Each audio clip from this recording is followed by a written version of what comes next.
أيضا في هذا الشهر الكريم العظيم أنه الأعمال لها فضيلة ومزية، منها العمرة في رمضان، كما في البخاري من حديث ابن عباس رضي الله تعالى عنه قال: قال رسول الله صلى الله عليه وسلم في حديث طويل وفيه أن النبي صلى الله عليه وسلم قال: عمرة في رمضان تعدل حجة معي.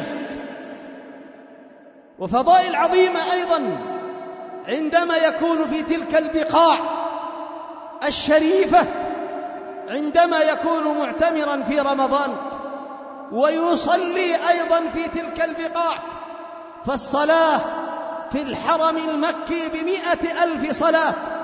الصلاة الواحدة سواء كانت فرضا أو نفلا، الصلاة الواحدة تقدر ب55 سنة وبضع أشهر. 1000 صلاة ب55 سنة وبضعة أشهر. وما يحصل أيضا من الفضائل العظيمة في هذا الشهر الكريم العظيم الذي فيه هذه المزايا العظيمة، فحق للمرغب أن يرغب فيه وأن يحث عليه بما فيه من هذه الفضائل العظيمة التي لم تكن في غيره. ماذا من الأشهر